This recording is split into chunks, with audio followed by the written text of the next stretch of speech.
여러분, 5%의 승률로 5,300억을 벌 수 있다면 믿을 수 있겠습니까?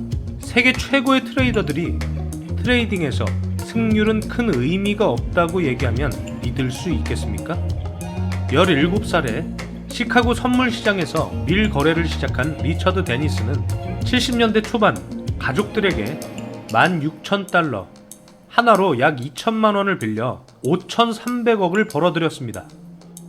월스트릿 심리투자의 대부 마크 더글라스는 리처드 데니스와 수많은 성공한 트레이더들을 분석하며 승률이 낮아도 시장에서 성공적인 트레이딩을 통해 큰 돈을 벌 수 있다고 말합니다. 너무나 흥미로운 이야기죠.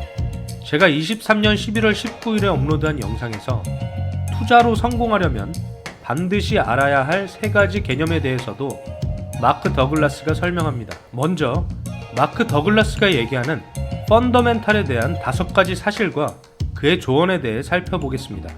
첫째, 무슨 일이든 일어날 수 있다. 둘째, 돈을 벌기 위해선 다음에 무슨 일이 일어날지 굳이 알 필요는 없다. 셋째, 승리와 패배 사이에는 무작위적인 분포가 있다. 트레이더는 자신의 규칙에 있어서 엄격하되 기대에 있어서는 유연해야 한다고 얘기합니다. 언제나 우위를 점하는 건 불확실하기 때문에 그 결과는 운명에 맡겨야 한다고 합니다. 트레이더의 마음이 평온하고 두려움이 없을 때 트레이드를 잘할 수 있기 때문이겠죠. 넷째, 우위는 한 가지 일이 다른 일보다 일어날 가능성이 높다는 것을 보여주는 하나의 지표에 불과하다. 시장 분석은 시장을 이해하는 데 도움이 될 수는 있지만 일관된 결과를 얻는 방법을 알려주진 않는다고 말합니다. 과거의 트레이드와 다른 결과를 보일 수도 있고 예상과 달리 변수가 생길 수도 있기 때문에 위험을 감수하고 트레이드에 임하는 것이 좋다고 말합니다. 다섯째, 시장의 모든 순간은 독특한 특성을 가진다. 여러분의 목표가 전문가처럼 트레이드를 하고 지속적인 수익을 보는 것이라면 답은 시장이 아닌 여러분의 마음속에 있다는 전제에서 시작해야 합니다. 기억하세요. 최고의 트레이더는 여러 독특한 방법으로 생각합니다. 그들은 두려움 없이 거래를 하는 멘탈 구조를 습득했고 무모해지거나 두려움으로 인해 오류를 저지르지 않도록 스스로를 지킵니다. 여러분이 추구하는 일관성은 시장이 아닌 여러분의 마음에 있습니다. 트레이딩을 가장 간단한 형태로 말해본다면 패턴 인식 숫자 게임이라고 말할 겁니다. 우리는 시장 분석을 사용하여 패턴을 식별하고 리스크를 정의하며 언제 이익을 취할지 결정합니다. 트레이드는 성공할 수도 있고 그렇지 않을 수도 있습니다. 심리투자 불변의 법칙의 저자 마크 더글라스의 이야기를 함께 시청하도록 하겠습니다. 알파 컨덕터 채널 구독과 좋아요, 알림 설정하시면 최신 영상을 가장 빠르게 시청하실 수 있습니다. Technical methods define and identify patterns in collective human behavior. Right. Now, the patterns definitely exist. They repeat themselves over and over again. The problem is the outcomes don't always correspond with the patterns on a trade-by-trade basis. So what I'm saying is that, yes, we have patterns, yes, and they repeat themselves over and over, and our minds just naturally think, well, I have a pattern that's consistent, I should have an outcome that's consistent with the pattern, right. And that's not what I'm saying at all. What I'm saying is that there doesn't have to be a relationship between the outcome and the pattern. Right. So, and if the last trade was a winner, right. This trade, even if the charts are the same, right. Even if we've got the same exact signal, the same looking chart, there's no guarantee that this trade is going to be the exact same as the past one. Exactly. In other words, this trade, the trade I'm in right now, could turn out to be a winner. And does that mean that the next trade is going to be a winner? Absolutely not. This trade I'm in right now could end up being a loser. And does that mean that the next trade is going to be a loser? No, absolutely not. Or let's say I'm in a trade right now, or I'm getting into a trade right now, and the exact same criteria exists in the market that did the last time. I'm going to naturally expect it to be a winner if it was a winner the last time. Or I probably will naturally expect it to be a loser if it was a loser maybe the last time, or we had 2 or 3 losers in a row. And this could be a source of frustration for traders. Oh, absolutely. In other words, and that's exactly what happens. It is a source of frustration, because if I'm expecting it to be a winner and it turns out to be a loser, I'm going to be frustrated. Not only going to be frustrated, I'm going to be disappointed, and I may even feel betrayed, depending on how much kind of energy that I put into the idea that So you know that all prices are people-generated events. Correct. They are, and see, this is what people have to take into consideration. Everything happens because of what people believe. When you look at the nature of trading and break it down to its simplest components, what you have is everyone trying to do the same thing. There is no possible way that any of us can make money as traders unless we can buy low and sell high, or sell high and buy low. Correct. Is there any other way, Jared? No. No other way in every to do it. market. In every market. So basically, everyone's trying to do the same thing, are they not? Yes. Everyone is doing the same things. If I'm gonna buy, it's because right now, let's say the last price is 10, and I put in an order to buy something at 10. Okay. It's because I believe that the market's going to go to 11, Correct. or it's going to go to 12. Right. Certainly if I thought or I believed it was going to go to 9, I would wait, would I not? Correct. So the reason why I'm buying at 10 is because that's what I believe. In other words, you know, all price movement is based on people's belief about what's going to happen in the future. No.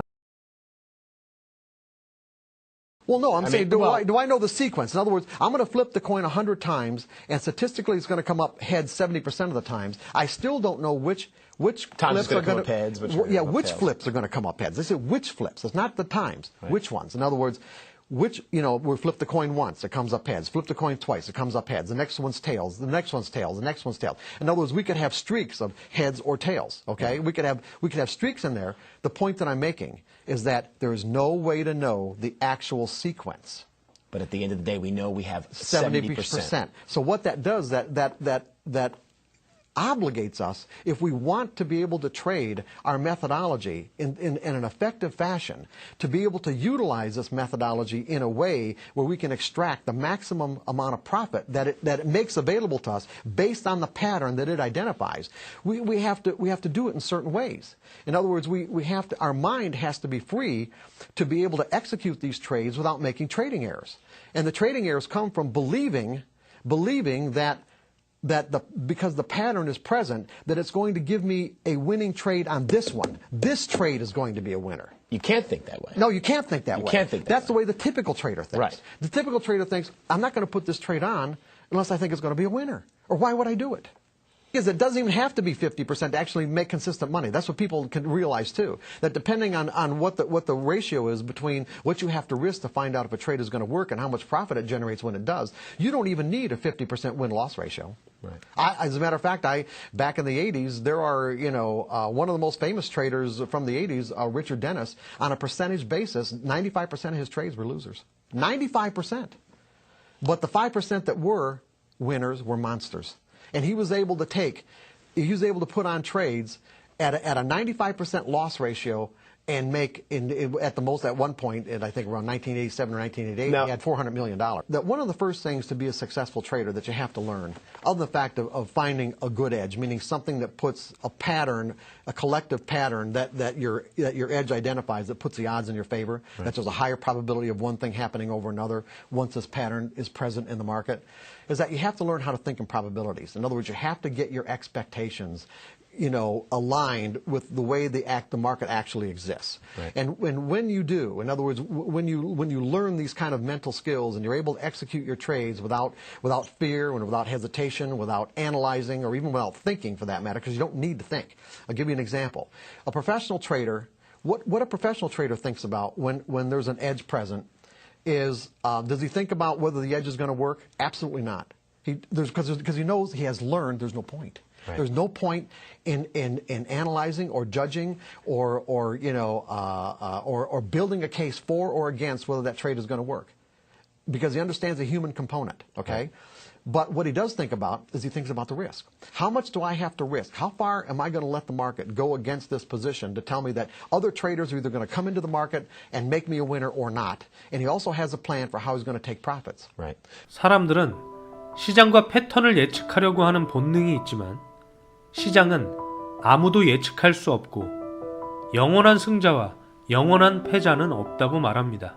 시장 상황을 예측한다는 것이 애초에 불가능한 일이지만 그럼에도 불구하고 시장을 예측하고 결과를 기대하기 때문에 사람들은 좌절감을 느낀다고 말이죠. 가격은 결국 사람들이 만드는 것이고 모든 사람들은 같은 걸 하려 한다고 말하죠. 즉, 비슷한 투자 심리를 가진다는 겁니다. 가격은 사람들의 믿음에 의해 만들어지는 것이라고 마크 더글라스가 말합니다.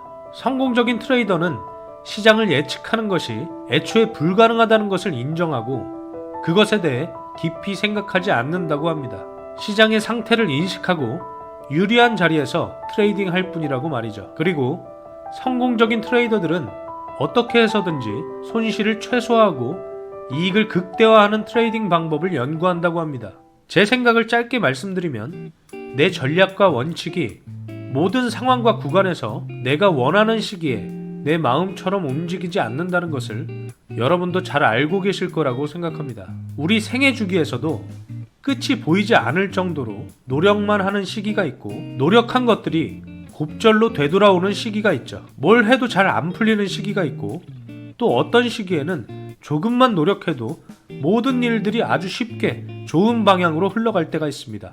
투자와 트레이딩의 사이클도 비슷하다고 생각합니다. 기업과 산업에도 생애 주기가 있기 때문에 내 전략과 원칙이 시장에서 제대로 반응하는 구간이 있고 또 그렇지 않은 구간이 있다는 것을 인정하고 대응하면 어려움의 시기를 훨씬 더 잘 극복할 수 있고 우리의 목표를 달성하는 시간을 단축시킬 수 있다고 생각합니다. 오늘 영상도 시청해주셔서 감사합니다. 다음 시간에 더 유익한 내용으로 찾아뵙겠습니다. 금융시장 초과수익 지휘자 알파 컨덕터였습니다.